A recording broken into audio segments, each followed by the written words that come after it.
Welcome to FedScoop TV and our special series on hybrid IT. I'm your host, Wyatt Cash, and we're here today with Frank Konieczny, the Chief Technology Officer with the United States Air Force. Frank, welcome to the program as always.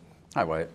I'd like to talk a little bit about how you are embracing hybrid IT and what that notion means to you at the U.S. Air Force and how that's helping to better serve your various stakeholders. Well, you know, mission effectiveness is what we go by. And so what we look at hybrid IT is supporting our mission effectiveness. We want to take the best of what we have in the DoD and the Air Force, as well as combining it with all sorts of commercial entities that actually are state-of-the-art. And so we get a synergistic effect now between both of them as to what we want to do to increase our mission effectiveness. And this helps us a lot because when we look at it, we cannot do it by ourselves. We depend upon commercial industry and everybody else to give us best of breed, if you will, and combine that together gives us more mission effectiveness. Kind of taking that further, what does a hybrid IT model enable you to provide to your customers that an alternative model might not have? Well, our alternative model is what we have right now. Okay. I mean, that's basically it. But what it provides to us is really dynamic processing capability.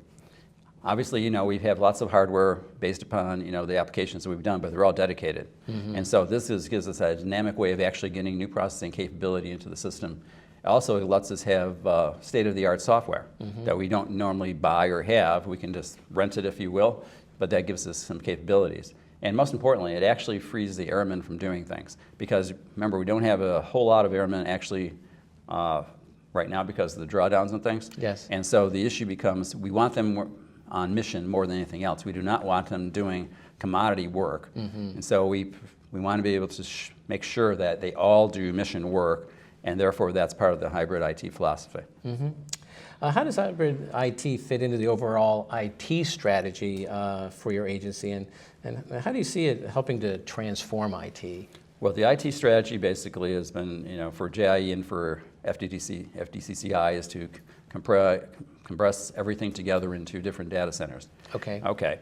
Now we have lots of applications, 3,000 to 5,000, that we have to migrate and move. Now, what we want to do is we want to use DevOps capabilities to effectively do these in a hybrid environment. We can test that, we can develop it, you know, in some cloud-provided system, whatever, and then we can move it in production into a cloud or into one of our own clouds ourselves.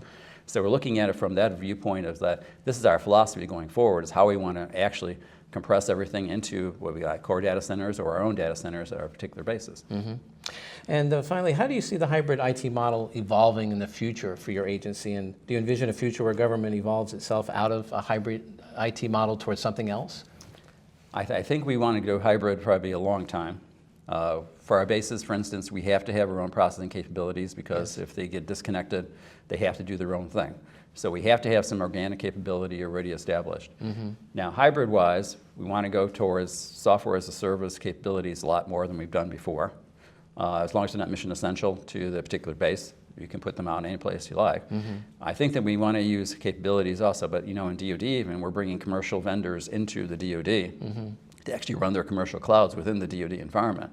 So our hybrid is kind of getting hybrid-y, if you will, because we can do commercial vendor capability within the DoD environment now, besides even going to a commercial clouds.